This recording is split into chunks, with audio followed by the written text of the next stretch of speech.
Ma femme m'a dit que son ex la faisait se sentir vivante. Eh bien, je l'ai juste fait se sentir en sécurité. Alors, je lui ai dit d'aller être le problème de son ex. Elle est partie le soir même. 2 semaines plus tard, elle n'arrête pas d'appeler, suppliant de revenir. Mais j'ai découvert ce qu'elle veut vraiment, et ce n'est pas moi. Je m'appelle Gilbert Drake. J'ai 43 ans et je pensais avoir tout compris. Un travail décent en tant que chef mécanicien dans l'une des plus grandes concessions de l'Ohio, une belle maison en banlieue et une famille pour laquelle j'aurais tout fait. Mon fils Owen, 8 ans, me regardait encore comme si j'avais accroché la lune. Rien que cela rendait tout valable jusqu'à ce jeudi soir de mars. Je venais de rentrer d'un quart de travail brutal. Un génie avait conduit sa Lexus à travers une intersection inondée, et nous avions passé toute la journée à démonter le moteur. Mon dos me faisait mal, mes mains étaient à vif malgré les gants, et tout ce que je voulais, c'était une douche chaude et peut-être des restes de pizza. Camilla était dans la cuisine, mais elle ne cuisinait pas. Elle se tenait près de la fenêtre, regardant le vide, faisant tourner un verre de vin entre ses doigts. La bouteille sur le comptoir était déjà à moitié vide, et il était à peine 18 heures. Longue journée ai-je demandé en laissant tomber mes clés sur le comptoir. Elle ne s'est pas retournée. Gabriel a appelé aujourd'hui. Mon estomac s'est serré. Gabriel Knoll, son ex-petit ami de l'université, le gars avec qui elle était sortie avant notre rencontre. Celui qui lui aurait soi-disant brisé le cœur si fort qu'elle avait juré de ne plus jamais lui parler. D'accord, ai-je dit lentement. Que voulait-il? Elle s'est enfin tournée vers moi, et il y avait quelque chose dans ses yeux que je n'avais jamais vu auparavant. Pas de colère, pas de tristesse, quelque chose de pire. De la certitude. Il est de retour en ville. A ouvert un bar au centre-ville. Il veut qu'on se voie, rattraper le temps perdu. J'ai senti quelque chose bouger dans ma poitrine. Et tu me dis ça parce que je vais le voir. Elle a dit ça platement comme si elle annonçait qu'elle allait à l'épicerie demain soir. Je suis resté là, bottes de travail encore aux pieds, graisse encore sous les ongles, essayant de traiter ce que j'entendais. Camilla, de quoi parles-tu? Elle a posé son verre de vin avec un clic net. Quand je suis avec toi, Gilles, je me sens en sécurité, à l'aise. Mais avec Gabriel, je me sentais vivante. Comprends-tu vivante? Ce mot m'a frappé comme une masse. Vivante. Comme si 12 ans de mariage, de construction d'une vie ensemble, d'éducation de notre fils n'étaient qu'exister dans une sorte de coma émotionnel. Alors, qu'est-ce que tu dis? Ma voix est sortie plus dure que je ne le voulais. Tu veux te sentir à nouveau vivante avec ton ex-petit ami? Je dis que j'ai besoin de comprendre certaines choses, a répondu Camilla en reprenant son verre de vin. J'ai 40 ans, Gilles. Je ne peux pas juste être somnambule pour le reste de ma vie. C'est là que quelque chose en moi a craqué. Pas de manière explosive, mais comme un câble de pont cédant enfin après des années de tension. Alors vas-y, ai-je dit doucement. Si Gabriel te fait te sentir si vivante, va être son problème à nouveau. Ses yeux se sont écarquillés. Elle ne s'attendait clairement pas à cette réponse. Gilles, je ne dis pas que je pars. J'ai juste besoin, j'ai entendu ce que tu as dit. Je suis passé devant elle vers le couloir. Owen est à l'étage en train de faire ses devoirs. Je vais prendre une douche. Quand j'aurai fini, je m'attends à ce que tu aies décidé si tu restes ou si tu pars. Je n'ai pas attendu sa réponse. La douche n'a pas aidé. Je suis resté sous l'eau brûlante pendant 20 minutes à essayer d'effacer la conversation, mais les mots de Camilla continuaient de résonner dans ma tête. Je me sentais vivant comme si tout ce que j'avais fait pendant 12 ans. Travailler des doubles quarts pour payer la maison. Entraîner l'équipe de petite ligue d'Owen. Réparer sa voiture. Chaque fois qu'elle faisait un bruit bizarre. Tout cela n'était que du bruit blanc en arrière-plan de sa vraie vie. Quand je suis sorti, la maison était calme. Trop calme. J'ai marché dans le couloir jusqu'à la chambre d'Owen. Il était à son bureau, crayon à la main, travaillant sur ses devoirs de maths. Il a levé les yeux quand j'ai frappé au cadre de la porte. « Salut, papa. » Maman a dit qu'elle sortait pour un moment. Ma poitrine s'est serrée. Elle a dit où Owen a haussé les épaules, déjà retourné à ses tables de multiplication. Elle avait une valise. A dit qu'elle restait chez tante Rachel quelques jours. Est-ce que tout va bien? J'ai forcé un sourire. Le genre que tu donnes à ton enfant quand tu essaies de ne pas lui laisser voir ton monde s'effondrer. Ouais, mon pote. Tout va bien. Ta maman a juste besoin d'un peu de temps pour visiter la famille. Il a hoché la tête, n'y croyant pas vraiment, mais pas assez vieux pour insister. J'ai ébouriffé ses cheveux et fermé sa porte, puis je suis descendu pour vérifier. Bien sûr, la moitié de son placard était vide. La valise qu'elle utilisait pour les voyages le week-end avait disparu. Son chargeur d'ordinateur portable, sa tasse à café préférée, le livre qu'elle faisait semblant de lire depuis 3 mois, tout était parti. Mais voici ce qui m'a eu. Elle avait laissé son alliance sur le comptoir de la salle de bain.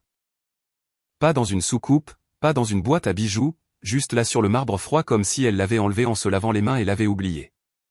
Sauf que je savais que Camilla n'oubliait jamais rien. Je l'ai ramassé, j'ai senti son poids. 1 300 $ que j'avais économisé pendant 6 mois pour l'acheter. Nous nous étions mariés dans une petite chapelle à l'extérieur de Cincinnati. Rien d'extraordinaire, juste la famille et les amis proches. Elle avait pleuré quand j'avais glissé cette bague à son doigt. M'avait dit que c'était le plus beau jour de sa vie. Je me demandais si elle s'en souvenait maintenant. Mon téléphone a vibré. Un texto de Rachel, la sœur de Camilla. Juste pour info, Camilla n'est pas ici. Je ne sais pas où elle est, mais elle ne m'a pas appelé. Vous allez bien donc? Elle avait menti à Owen et elle m'avait menti sur où elle allait. J'ai ouvert l'application localiser mon téléphone, quelque chose que nous avions mis en place il y a des années après que Camilla ait perdu son téléphone lors d'un concert. Sa localisation était activée. J'ai regardé le petit point bleu immobile sur l'écran. L'encre rouillée, le bar de Gabriel, au centre-ville près de la rivière. Elle n'avait même pas attendu un jour. Elle a fait une valise, menti à notre fils et conduit directement vers lui. Je me suis assis sur le bord du lit, fixant ce point bleu, sentant quelque chose en moi devenir froid. Le téléphone a vibré à nouveau. Cette fois, c'était elle. Nous devons parler. Ce n'est pas ce que tu penses. S'il te plaît, ne me ferme pas la porte. J'ai retourné le téléphone face contre terre et n'ai pas répondu. Ce soir-là, j'ai préparé le dîner pour Owen, des spaghettis, son préféré, et nous avons regardé un match de basket ensemble. Il n'a plus posé de questions sur sa mère, mais je voyais les questions se former derrière ses yeux. 8 ans et apprenant déjà que parfois les personnes en qui vous avez le plus confiance sont celles qui vous blessent le plus. Après qu'il soit allé au lit, je me suis assis dans le salon sombre, l'alliance de Camilla toujours dans ma poche, et j'ai attendu que la colère vienne, mais elle n'est pas venue. Au lieu de cela, je me sentais juste fatigué. Et c'est là que mon téléphone a commencé à sonner encore et encore. Toute la nuit. 3 jours ont passé. 3 jours où les appels de Camilla allaient directement sur messagerie, ses textos s'empilaient sans être lus. J'ai bloqué son numéro le 2e jour, non par méchanceté, mais parce que j'avais besoin de penser clairement, et chaque vibration de mon téléphone était comme un crochet me ramenant dans son chaos. Le travail était mon refuge. La concession était occupée. Le printemps signifiait que les gens échangeaient leurs voitures d'hiver contre quelque chose de fiable. Je m'y suis jeté. Reconstruit une transmission sur un Ford F, diagnostiqué un problème électrique délicat sur une BMW. Formé 2 nouveaux gars aux procédures de levage appropriées. Mes mains restaient occupées. Et quand vos mains sont occupées, votre esprit a moins de temps pour vagabonder. Owen posait des questions maintenant. Quand maman rentre-t-elle? Est-ce que toi et maman vous vous êtes disputés? Est-ce que maman est fâchée contre nous? Chacune ressemblait à un couteau. Je gardais mes réponses simples. Elle a besoin d'un peu de temps. On va arranger ça. Non, mon pote. Elle n'est pas fâchée contre toi. Jeudi matin, j'ai reçu un appel de mon oncle Denny au Michigan. Je n'avais pas eu de nouvelles de lui depuis presque 2 ans. Il était le frère aîné de mon père. Jamais marié. A passé toute sa vie à travailler comme ingénieur pour un fabricant de pièces automobiles. Homme bon. Calme. Restait dans son coin. Gilles, c'est Denny. J'ai des nouvelles et je voulais que tu les apprennes de moi d'abord. Sa voix semblait plus vieille que dans mon souvenir. Je suis malade. Cancer du pancréas. Stade 4. Les médecins disent peut-être 3 mois, peut-être moins. L'atelier semblait soudain trop petit. Oncle Denny, je suis tellement désolé. Y a-t-il quelque chose que je puisse faire? En fait, il y a. Je mets mes affaires en ordre et je te laisse quelque chose dans mon testament. Environ 60 000 $. Ce n'est pas une fortune, mais c'est ce que j'ai économisé. J'ai pensé que tu pourrais en avoir plus besoin que quiconque. 60 000. Le chiffre flottait dans l'air. C'était assez pour rembourser la deuxième hypothèque. Peut-être en mettre de côté pour le fonds universitaire d'Owen. Je ne sais pas quoi dire. Merci ne semble pas suffisant.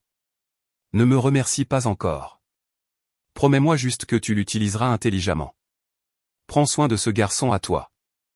Et Gilles. Ne laisse pas les gens profiter de ta bonne nature. Tu as trop de ton père en toi. Toujours à faire passer les autres en premier. Parfois, tu dois te faire passer en premier. Nous avons parlé pendant encore 20 minutes de ces options de traitement, des souvenirs de mon père, de la vie. Quand j'ai raccroché, je suis resté assis dans mon bureau longtemps, fixant le vide. Cet après-midi-là, une enveloppe est arrivée à la concession, remise en main propre par un coursier. Pas d'adresse de retour. À l'intérieur, il y avait une seule photo. Et quand je l'ai sortie, mon estomac est tombé. Camilla et Gabriel assis dans une banquette de son bar, son bras autour de ses épaules. Elle riait, tête en arrière, complètement à l'aise.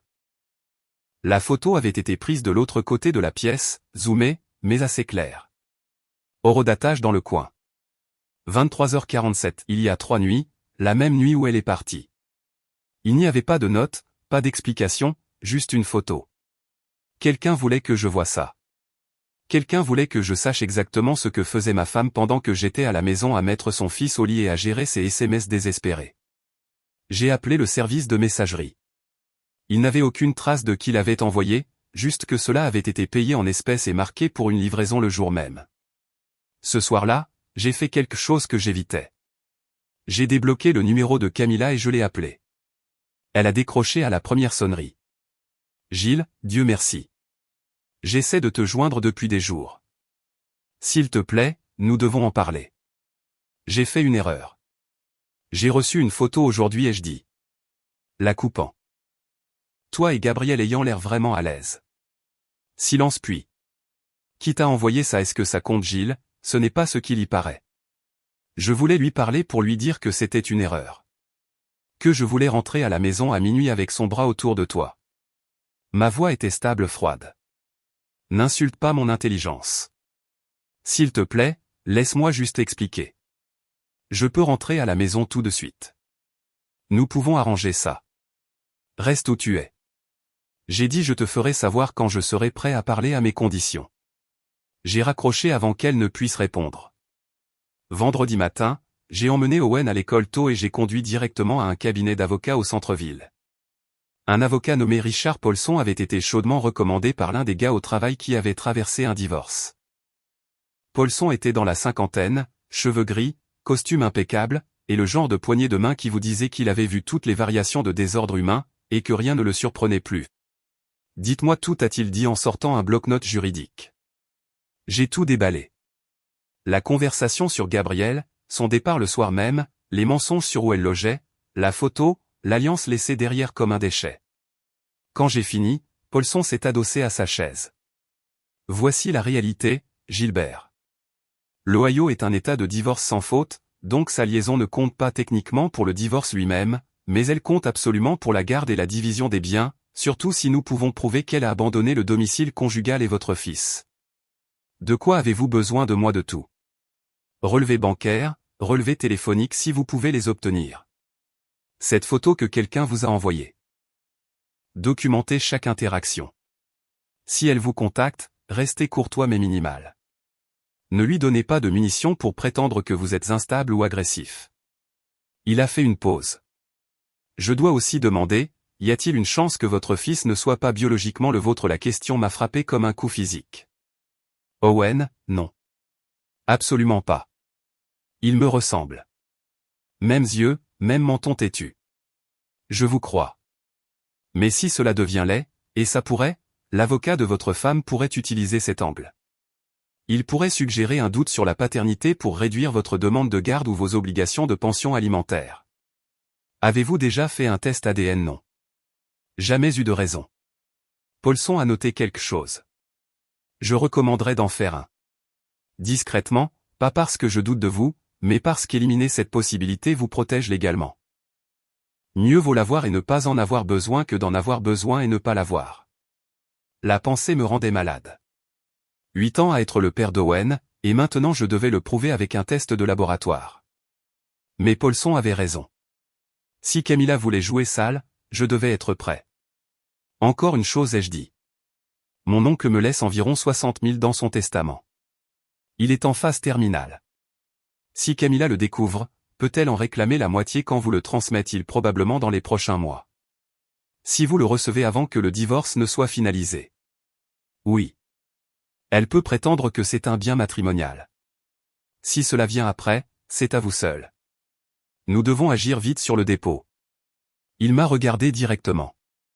Êtes-vous prêt à faire ça une fois que nous déposons, il n'y a pas de retour en arrière. J'ai pensé à Camilla riant sur cette photo, à l'alliance jetée sur le comptoir, à Owen demandant quand sa mère rentrait. Déposer les papiers. Cet après-midi-là, j'ai commandé un kit de test ADN en ligne. Discret à domicile. Résultat en 5 jours. Je me détestais de le faire, mais je détestais encore plus l'incertitude. Quand j'ai récupéré Owen à l'école, je l'ai regardé grimper dans le camion, bavardant sur sa journée, complètement inconscient de la guerre qui se livrait autour de lui. Il avait mon nez, mes oreilles, le même épi qui faisait rebiquer ses cheveux à l'arrière peu importe combien de gel j'utilisais.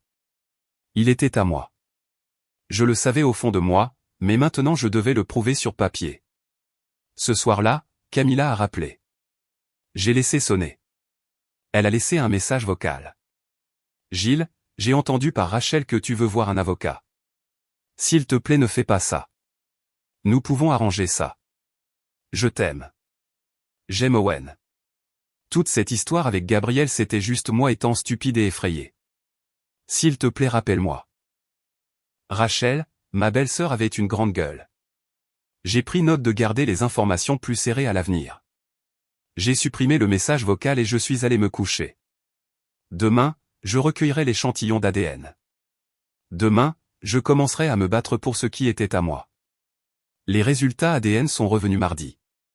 J'ai ouvert l'email dans mon camion pendant la pause déjeuner, main tremblante malgré le fait de savoir ce qu'il dirait.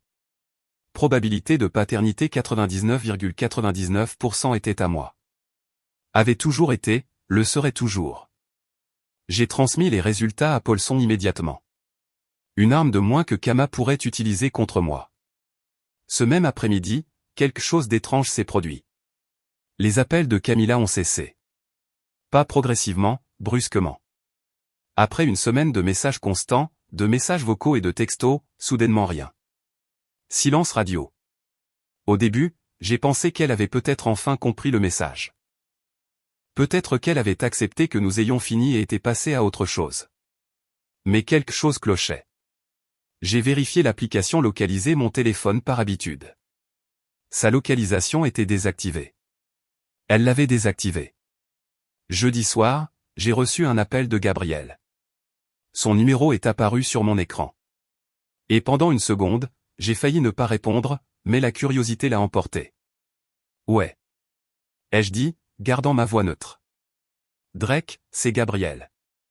Écoute, je pense que nous devons parler. C'est à propos de Camilla. Je n'ai rien à te dire. Écoute-moi juste. Elle est partie. A quitté mon endroit il y a 3 jours et je n'ai pas eu de nouvelles d'elle depuis. A pris certaines de mes affaires aussi environ 2000 de mon coffre-fort de bureau. Mon ordinateur portable, des bijoux qui appartenaient à ma mère. Je me suis arrêté sur le côté de la route. Qu'est-ce que tu dis? Je dis que ta femme nous a joués tous les deux. Elle est venue me voir en disant qu'elle avait besoin d'un endroit où rester, que tu l'avais mise à la porte. Je l'ai laissée crécher dans mon appartement au-dessus du bar. Elle était douce, s'excusait, disait qu'elle avait fait une erreur en t'épousant, que j'étais celui avec qui elle aurait dû être tout le long.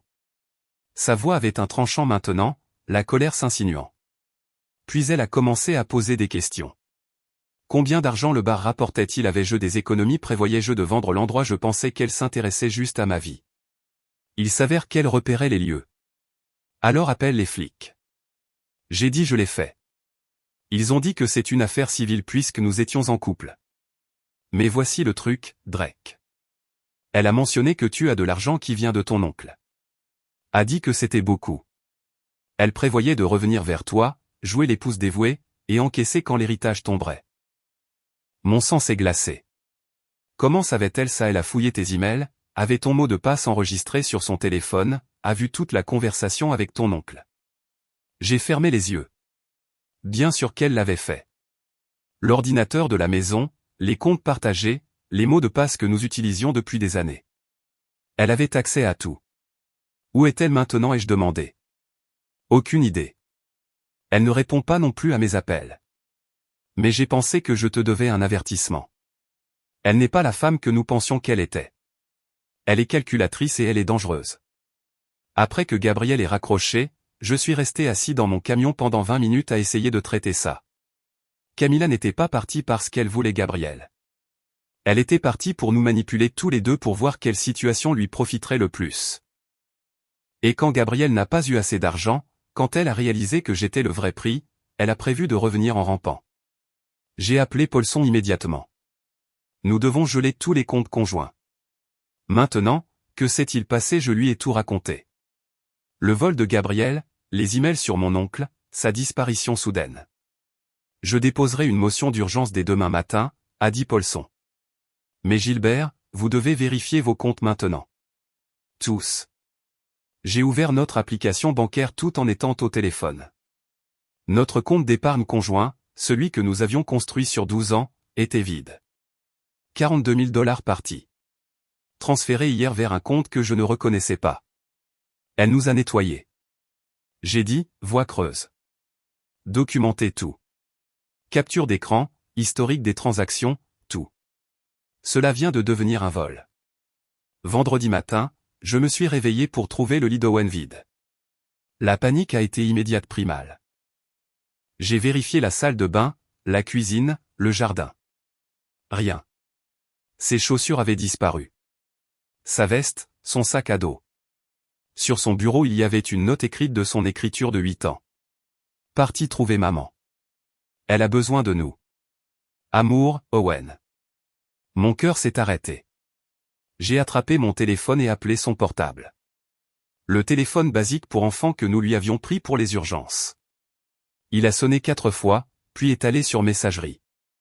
J'ai appelé l'école. Il n'y était pas. J'ai appelé la sœur de Camilla, Rachel. Elle ne l'avait pas vu. J'étais sur le point d'appeler la police quand mon téléphone a vibré. Texto du numéro d'Owen. Papa, je vais bien. Je suis à la gare routière. J'ai de l'argent de ma tirelire. Je vais trouver maman et la ramener à la maison. Ne sois pas fâché. La gare routière au centre-ville, à 15 miles. Un gamin de 8 ans avec peut-être 20 $ essayant de monter dans un bus pour Dieu sait où. J'étais dans un camion et je conduisais avant même d'avoir traité ça. J'ai appelé le 911 en chemin expliquer la situation. Ils ont dit qu'ils enverraient un officier à la gare. Je suis arrivé en 12 minutes. J'ai probablement enfreint toutes les limitations de vitesse de l'Ohio. Je l'ai trouvé assis sur un banc près du guichet, sac à dos à ses pieds, semblant plus petit que je ne l'avais jamais vu. Quand il m'a vu, son visage s'est chiffonné. Papa, je suis désolé. Je voulais juste aider. Je pensais que si je trouvais maman, je pourrais lui dire qu'elle nous manque et qu'elle reviendrait à la maison. Je me suis agenouillé devant lui, je l'ai serré dans mes bras si fort que j'avais peur de lui faire mal. Ne refais plus jamais ça. Tu m'as fait une peur bleue. Est-ce que maman reviendra un jour? A-t-il demandé dans mon épaule. Et c'est là que j'ai réalisé que je ne pouvais pas continuer à lui mentir. Il avait 8 ans. Mais il n'était pas stupide. Il méritait une version de la vérité. Je ne sais pas, mon pote. Mais ce que je sais c'est que toi et moi, on est solides. Peu importe ce qui arrive avec ta maman, tu m'as toujours. L'officier de police est arrivé, a pris une déclaration, a fait une douce leçon à Owen sur la sécurité. Nous sommes rentrés en silence. Je n'arrêtais pas de jeter un coup d'œil vers lui. Cette petite personne qui aimait tellement sa mère qu'il essaierait de sauver notre famille tout seul. Ce soir-là, après qu'Owen se soit endormi, j'ai reçu un autre appel. Cette fois d'un numéro que je ne reconnaissais pas. J'ai répondu prudemment. Monsieur Drake, ici l'agent Linda Torres du département de police de Cincinnati. Nous avons localisé votre femme. Mon estomac s'est serré.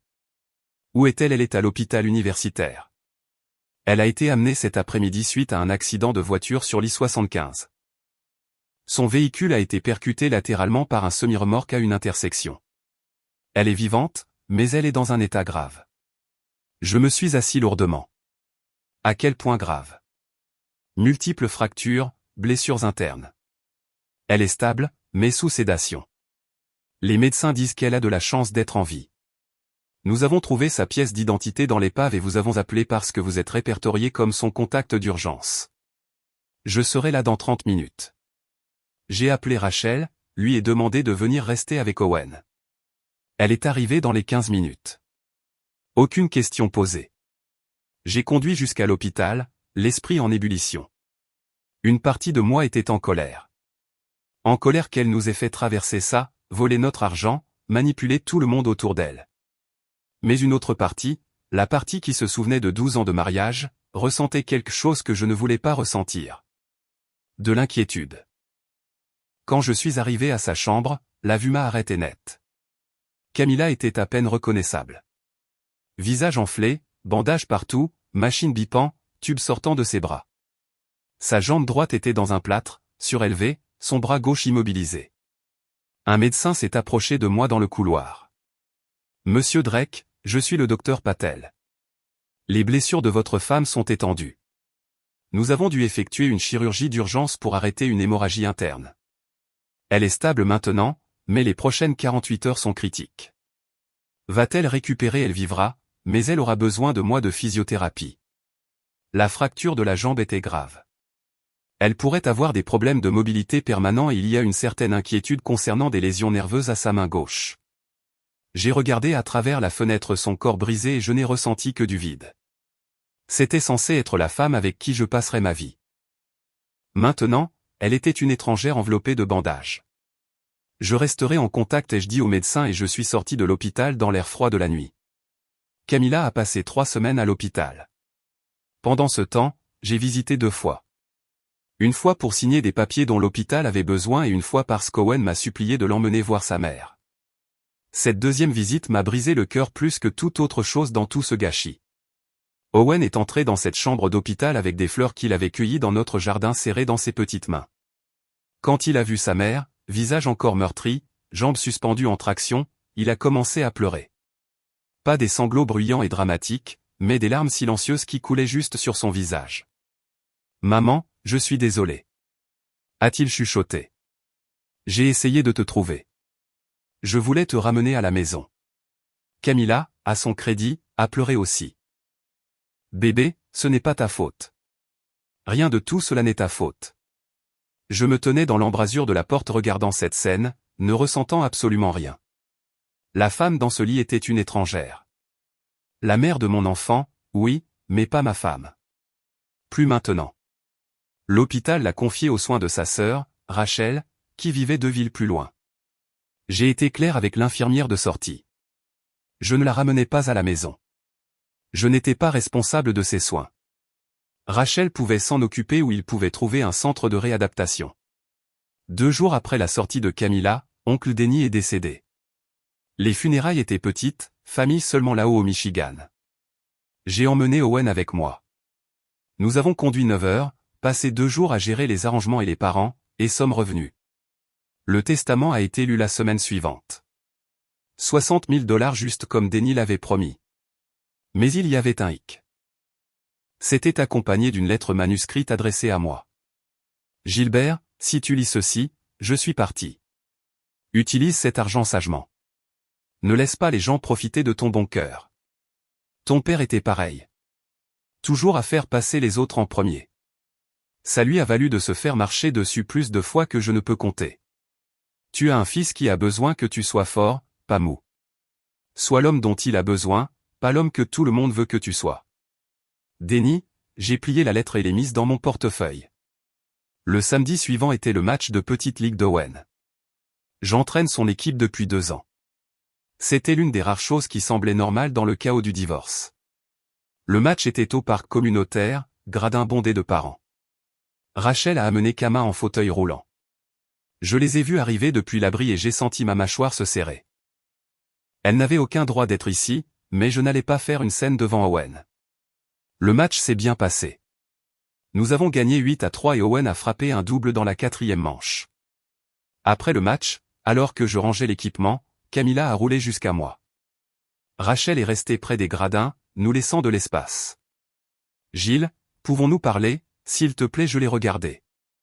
Les ecchymoses étaient passés au jaune et au vert. Sa jambe était toujours dans un plâtre, sa main gauche dans une attelle. Elle avait l'air fragile, brisée, et peut-être qu'ils auraient marché sur moi il y a un mois. Parler de quoi, Kama? De nous, d'arranger ça. J'ai fait des erreurs, de terribles erreurs, mais nous pouvons surmonter ça. Pour le bien d'Owen, plusieurs parents avaient arrêté de ranger leur propre équipement, faisant semblant de ne pas écouter, mais clairement à l'écoute. Je pouvais sentir leur attention. Tu as vidé notre compte d'épargne, ai-je dit assez fort pour que les gens à proximité entendent. 42 000 $ partis. Tu as volé Gabriel. Tu as menti à notre fils sur où tu allais. Tu as passé des semaines à planifier de prendre l'héritage de mon oncle et partir. Alors, non, Camilla. Nous ne surmontons rien. Son visage a pâli. Gilles, s'il te plaît, pas ici. Tu t'es amené ici. Tu as roulé jusqu'à moi au match de baseball de notre fils, pensant quoi que je me sentirais désolé pour toi que te voir en fauteuil roulant me ferait oublier tout ce que tu as fait. J'ai ramassé le sac d'équipement. Mon avocat te contactera au sujet des arrangements de garde. D'ici là, si tu veux voir Owen, ça passe par Rachel. Tu ne m'appelles pas. Tu ne te montres pas chez moi. Nous avons fini. Je suis parti. Derrière moi, j'ai entendu Camilla pleurer. J'ai entendu la voix de Rachel essayant de la réconforter. J'ai entendu les chuchotements des autres parents. Et je n'ai ressenti que du soulagement. 3 jours après l'incident du match de baseball, Gabriel m'a appelé à nouveau. Cette fois, sa voix était différente. Effrayée. Drake, tu as besoin d'entendre ça. Je pense que Camille planifie quelque chose. J'étais à la concession, les coudes dans une reconstruction de moteur, mais quelque chose dans son ton m'a fait sortir. De quoi parles-tu? Elle m'a appelé hier de chez Rachel. A commencé à pleurer, disant combien elle était désolée, comment l'accident lui avait fait réaliser ce qui comptait vraiment. Elle voulait qu'on se voie. A dit qu'elle avait quelque chose d'important à me dire et tu l'as cru. Bon sang non. J'ai enregistré l'appel. Gilles, elle a essentiellement admis qu'elle en a après ton héritage. A dit que si elle peut se réconcilier avec toi avant que la succession de ton oncle ne soit réglée, elle peut en réclamer la moitié dans le divorce. Elle veut que je l'aide. Veut que je prétende que nous avons eu une brouille pour qu'elle puisse revenir vers toi en ayant l'air de l'épouse repentante. Envoie-moi l'enregistrement. Déjà fait. Vérifie tes emails. J'ai sorti mon téléphone. Il était là. Un fichier audio de 14 minutes. J'ai écouté le tout juste là dans le parking de la concession. Et à chaque mot, ma résolution se durcissait. La voix de Camilla claire comme le jour. Si je peux convaincre Gilles de me reprendre avant que cet argent n'arrive sur son compte, j'ai droit à la moitié. Mon avocat l'a dit. La blessure est d'en fait. Il se sent coupable. Je peux travailler cet angle. Une fois l'argent sécurisé, je peux partir à nouveau.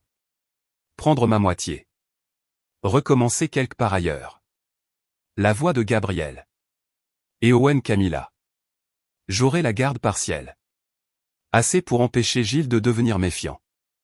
Mais honnêtement, Gilles est meilleur avec lui de toute façon.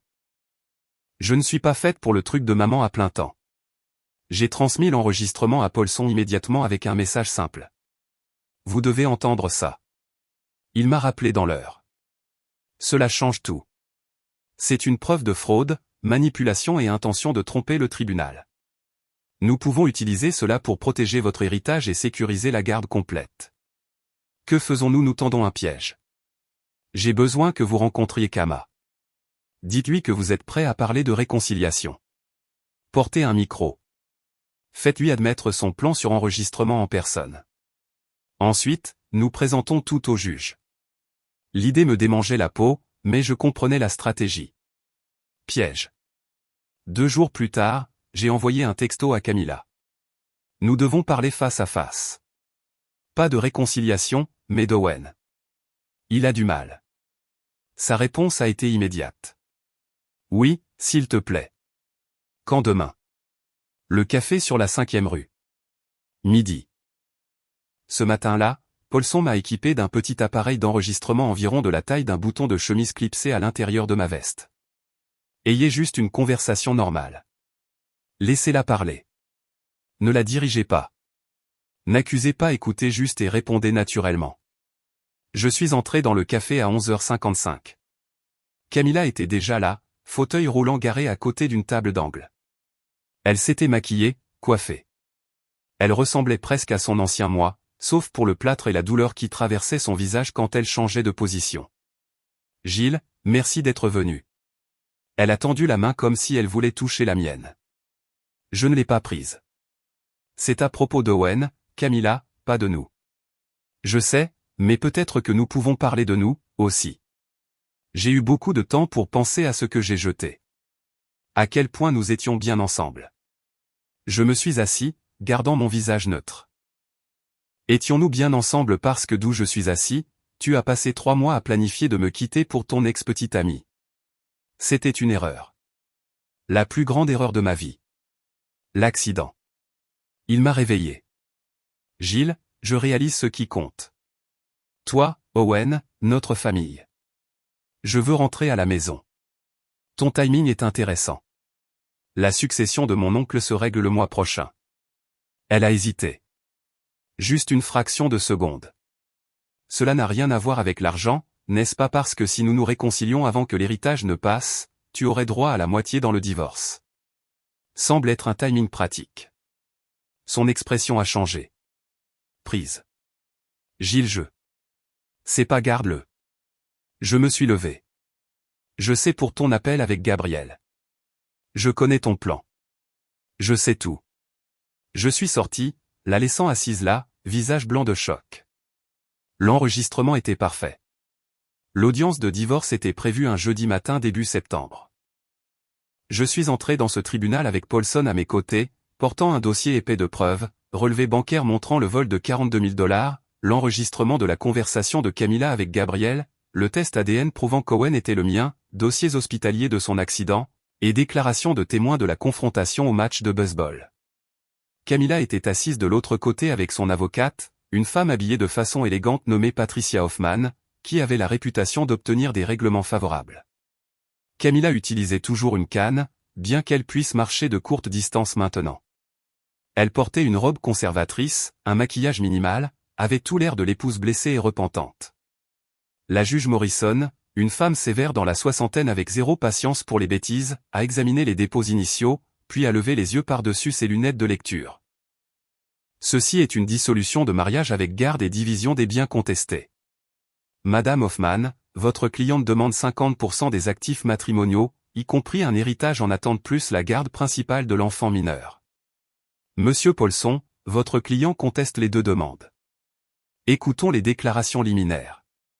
Hoffman s'est levé. Votre honneur, ma cliente a fait des erreurs. Elle le reconnaît, mais ces erreurs n'annulent pas 12 ans de mariage ou ses droits en tant que mère. L'accident a été un réveil. Elle s'engage à la réhabilitation, à la fois physique et personnelle. Elle mérite une division équitable des biens et du temps significatif avec son fils.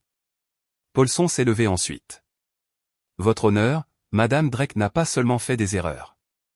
Elle s'est livrée à une fraude systématique, au vol et à la manipulation. Nous avons des preuves qu'elle a volé 42 000 $ sur des comptes conjoints, prévu de frauder mon client de son héritage, et a montré un mépris total pour le bien-être de son fils.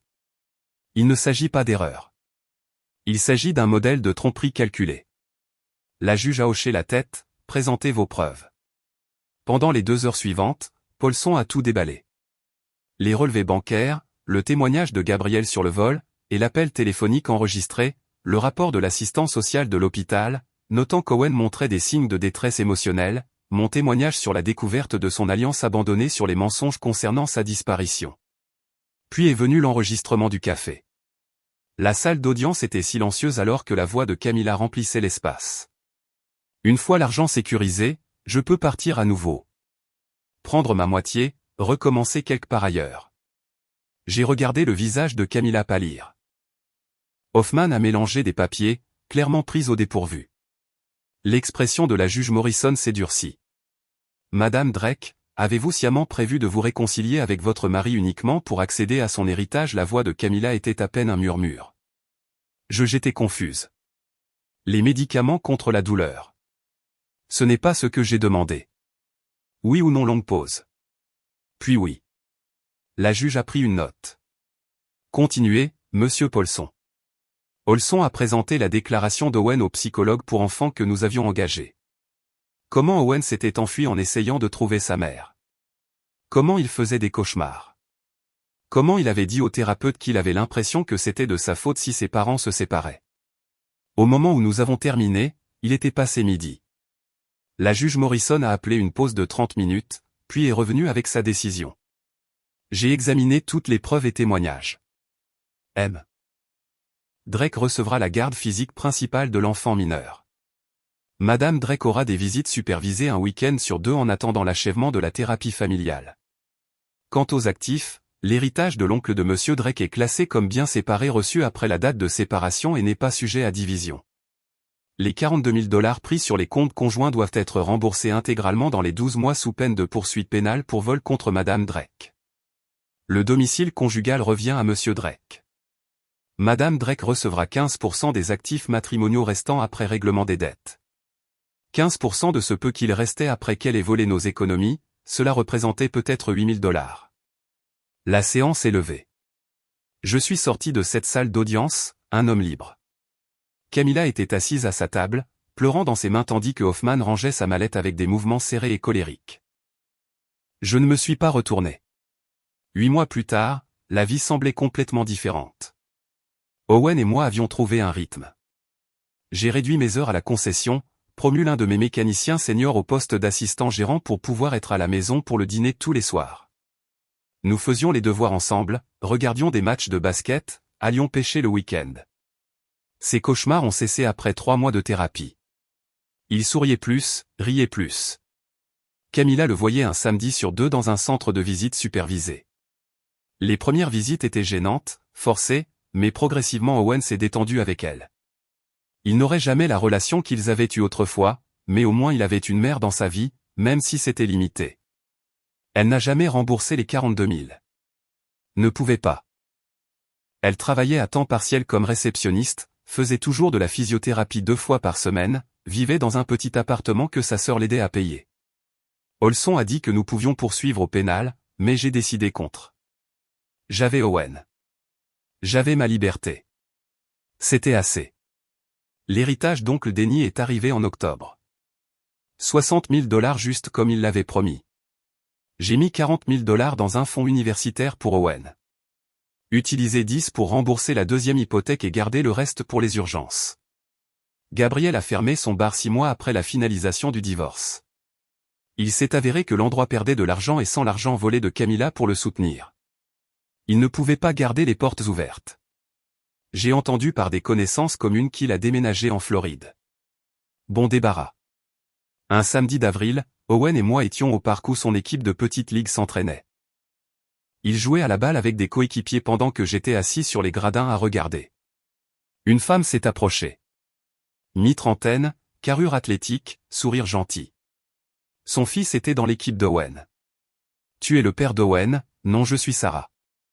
Mon fils Tyler parle tout le temps d'Owen. Dit qu'il est le meilleur frappeur de l'équipe. Owen travaille dur là-dessus. Tyler a un bon bras. Je l'ai vu lancer. Nous avons parlé quelques minutes.